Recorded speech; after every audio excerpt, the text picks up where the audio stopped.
নমস্কাৰ মৰমৰ ছাত্ৰ-ছাত্ৰীসকল, আজি আমি আলোচনা কৰিম অনুশীলনী 2 এৰ 6 নম্বৰ প্ৰশ্ন। আমি কেনেধৰণে কৰিম সেই বিষয়ে আলোচনা কৰিম। প্ৰশ্নবোৰ অলপ দীঘলীয়া হয়, কথা নাই, অলপ সময় লাগিব, অলপ মনোযোগ দিলে তোমালোকে নিশ্চয় বুজি পাবা বুলি মই ভাবোঁ।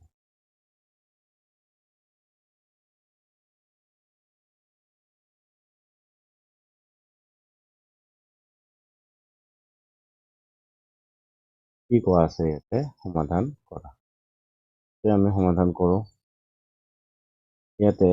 মানে আমি জানো ইয়াতে পূৰণ হ'ব আৰু পূৰণটোতো আছেই নে, তেতিয়াহ'লে আমি ইয়াতে এতিয়া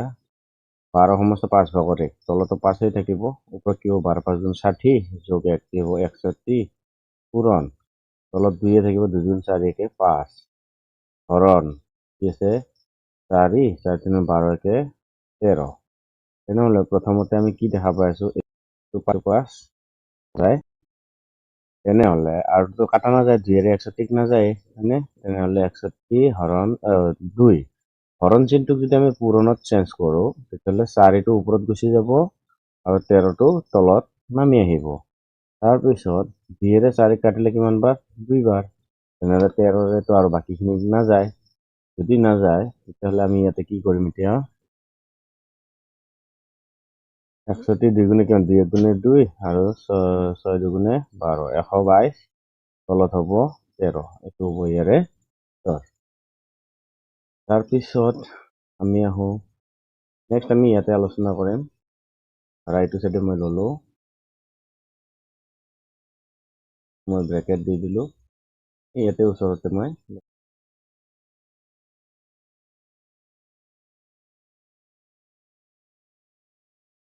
4 নম্বৰটো অলপ দীঘল আছে, বাকীখিনি ইমান এটা দীঘল, তেনেহ'লে ইয়াতে আমি যদি চাওঁ সেইকাৰণে মই ইয়াতে কালাৰ তোমালোকৰ দেখাত অসুবিধা নহয়। তলত 4 থাকিব, ওপৰত কি হ'ব 5 4 গুণ 20 1 21 পূৰণ, তলত 3 থাকিব 3 গুণ 6 1 7 যোগ 9 4 9 37 1 37 আৰু দিছে হৰণ কৰা 5 5 গুণ 10 13, এইটো ভাগ আৰু এইটো ভাগ বেলেগ, তাৰপিছত আছে হৰণ। আমি যদি এইটো নকৰি বেলেগকেও কৰোঁ তথাপিও হ'ব, কিন্তু মিলিবতো লাগিব ন, ঠিক আছে, এইটো হ'ল। তাৰপিছত আমি এতিয়া ইয়াতে কি চাম 3ৰে চোৱা, প্ৰথমতে কাটা 3ৰে 3 7 গুণে 21 আৰুতো নাযায়, তাৰপিছত 5 7 গুণে 35 নাযায়, বাকীখিনি নাযায়, ঠিক আছে,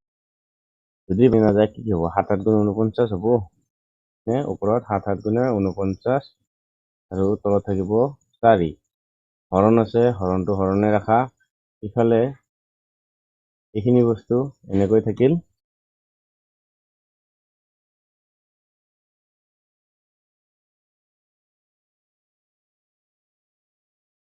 এতিয়া 37ৰ লগত 13 যদি আমি পূৰণ কৰোঁ কি হ'ব, আমি এইটোৱে কৰিব লাগে 37 × 10 কিমান হ'ব 370 যোগ 37ৰ লগত 3, অলপ দীঘলীয়া হয় প্ৰচেছ, তোমালোকৰ 2 হেৰি কৰাই ভাল।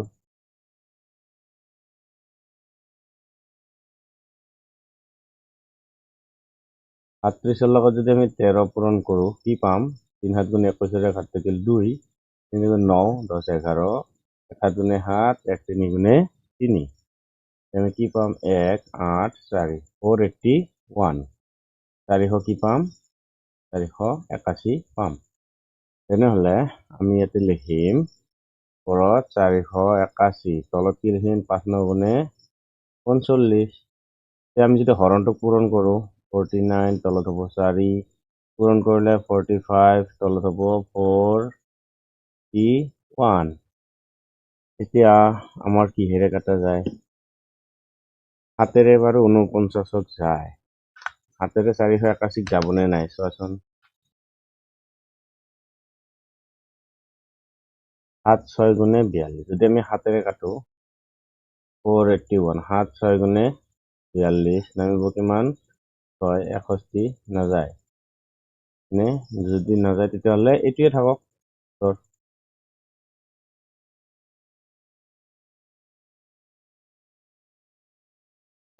পাঁচেৰে কাটিব পাৰি ন?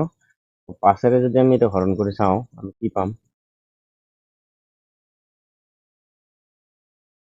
যদি পাঁচেৰে হৰণ কৰোঁ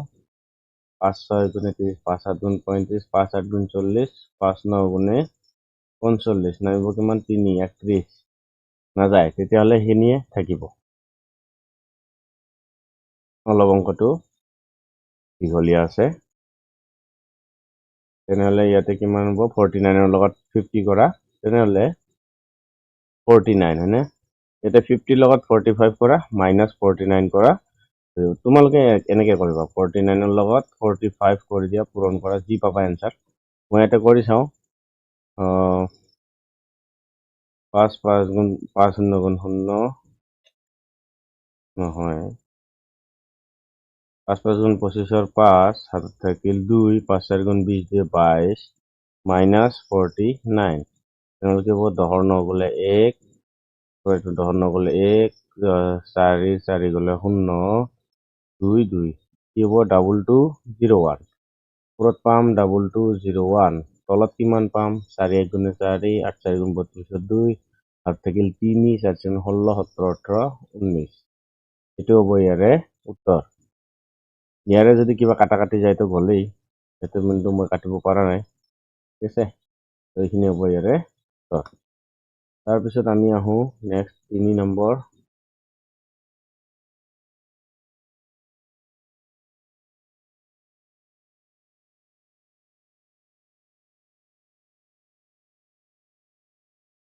তিনি নম্বৰত কি কৈছে,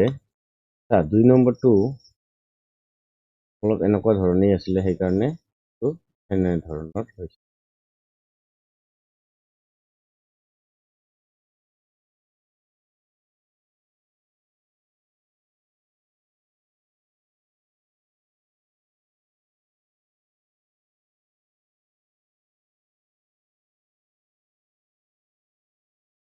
ওকে, এতিয়া আমি আহোঁ এইটোত কি কৰিব লাগে চোৱা।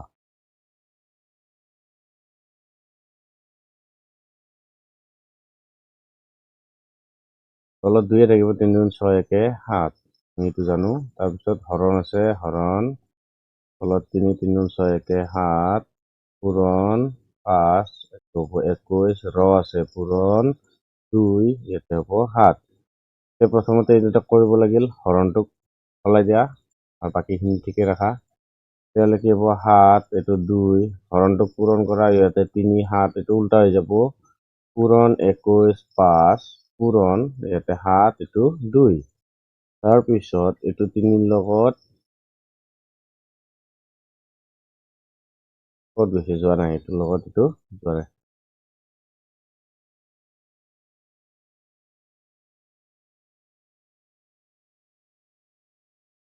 মোৰ 7টোহে কাটা গৈছিলে, এইটো 7ৰ লগত এইটো 7 কাটা গৈছে, আৰু কিবা গৈছে জানো?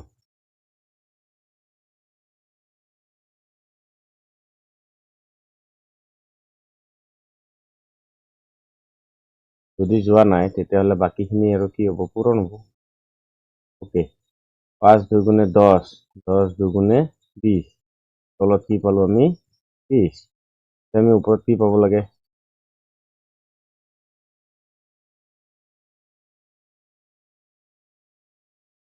তলত পালোঁ আমি 20, ওপৰত পাব লাগে 21, আৰু 7 3 গুণ 21, 21 গুণে 441 হয়, তেনেহ'লে 441, এইটো হ'ব ইয়াৰে উত্তৰ।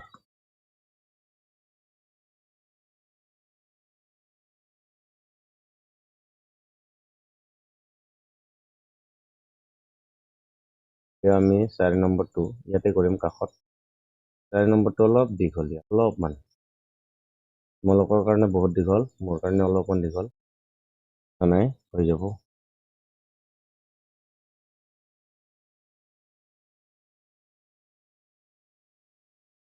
তোমালোকে ভয় কিহত কৰা, সেই ব্ৰেকেট থাকিলে এনে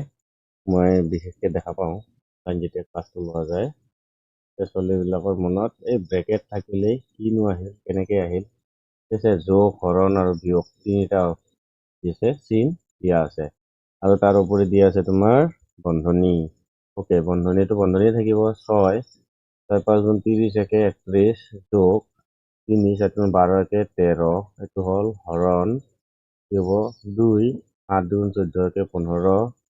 তাৰপিছত হব বিয়োগ 3 5 গুণ 15 একে 16 এইটো হৈছে 6 আৰু 3 লসাগু লোৱা এতিয়া 6 আৰু 3 লসাগু 6 হব 6 হব 6 আৰু 3 লসাগু 6 হব সো মই কেনেকে কলো ইয়াতে যদি আমি কি লওঁ ইয়াতে যদি মই 6 লওঁ 6ক মানে 2 পূৰণ 3 আৰু 3 লওঁ মানে সমান 1 পূৰণ 3 তেনেহলে এলচিএম মানে লসাগু আমি কি ল'ম কমন থাকাটোতো কমন থাকা ল'মেই 3 আৰু এক্সট্ৰাকে 2 আছে এইটো ল'ম আমি লসাগু তেতিয়াহ'লে আমি ইয়াতে যদি লসাগু ল'ব যাওঁ কি ল'ম 2 পূৰণ 3 ল'লো যেনিবা ঠিক আছে তাৰপিছত আমাৰ কি আছে তলৰ 6 তলৰ 6 কালে 31 থাকে 31টো ওপৰত বহিব 31 যোগ তাৰপিছত মই এইখিনি মুছি দিছো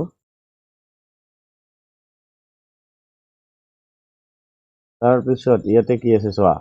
ইয়াতে দিয়া আছে তলৰ 3 আৰু তলৰ 3 কাটা গলে 2 থাকে 2ৰ লগত এই 13ক পূৰণ কৰা 13ক পূৰণ কৰিলে যি পাবা সেইটো ইয়াতে লিখিব লাগিব 13 দুগুণ কিমান 26 হয়নে 13 দুগুণে 26 তাৰপিছত হৰণ ইয়াতে 2 আৰু 3 লসাগু নিমিলে তেনেহলে 2 পূৰণ 3 পাম তাৰপিছত ইয়াতে কি আছে এইটো 2 কাটিলে 3 15 3 গুণে কিমান হ'ব 45 ওকে কালাৰ বেলেগ হৈ 15 3 গুণে কিমান হ'ব এইটো 45 বিয়োগ চিন আছে বিয়োগ দিয়া তাৰপিছত 3 লগত 3 কাটিলো 2 থাকিল 16 দুগুণে 32 হয় 16 দুগুণ কিমান 32 তাৰপিছত সমান এতিয়া চোৱা তলত কি আছে 3 দুগুণে 6 আৰু 31ৰ লগত 26 যোগ কৰিলে কিমান পাম 6 একে 7 3 দিয়ে 5 57 হৰণ ইয়াতে কিমান পাম 5ৰ 2 গলে 3 4 1 13 তলত কি পাম 6 ওকে এইটো কাটি দিছো এইটো মুছিব লাগে তাৰপিছত বেলেগ ইয়াতে একো নাই ইয়াতে বন্ধনীৰ কোনো কামেই নাই তোমালোকক বুজোৱাৰ কাৰণে দিয়া হৈছে তো বন্ধনীটো যদি মই মুছিও দিওঁ কোনো নাই কাৰণ গোটা কৰি দিছো ন মই অংককেইটা গোটা কৰি দিলে ইয়াতে কোনো কাম নাথাকে তেনেহলে 57/6 আৰু 13/6 আমি এইটো ইয়াতে অলপ ভালকে লিখো 57/6 হৰণ কি আছিলে 13/6 এইটো আছিলে ন তাৰপিছত হৰণটোক যদি আমি পূৰণ কৰো কি হয় 57/6 হৰণটোক যদি পূৰণ কৰো এইটো উল্টি যাব তেতিয়াহ'লে 6 কাটা গ'ল কি ৰৈ গ'ল সেইখিনি হ'ব উত্তৰ ইয়াতে হ'ব 57 তলত হ'ব 13 হ'ব ইয়াৰে এনসাৰ এইখিনি হৈ গ'ল এতিয়া আমি ভাবো অনুশীলনী শেষ কৰিলো অনুশীলনী পিয়ৰ এ শেষ হ'ল এতিয়া আমি নেক্সট অনুশীলনীত কি আছে এইটো HCF আৰু LCM মানে HCF মানে গসাউ আৰু LCM মানে লসাগু এই বিষয়ে আমি এইটো ডাঙৰ টপিক হয় মানে এইটো লসাগু আৰু গসাউৰ কথা ক'ব লাগিলে অলপ ডাঙৰকে ক'ব লাগে বেছিকে ক'ব লাগে নহ'লে তোমালোকৰ কি নহয় বুজাত তাৰমানে সুবিধাজনক নহয় হয়নে এইটো অনুশীলনী আমি যোৱাৰ আগতে আমি এইবিলাকৰ বিষয়ে কৰিম আজি ইমানতে সামৰণি মাৰো অন্য এটা ভিডিঅ'ত আমি এইবোৰ ডিছকাছ কৰিম আজিলৈ বিদায় লৈছো ধন্যবাদ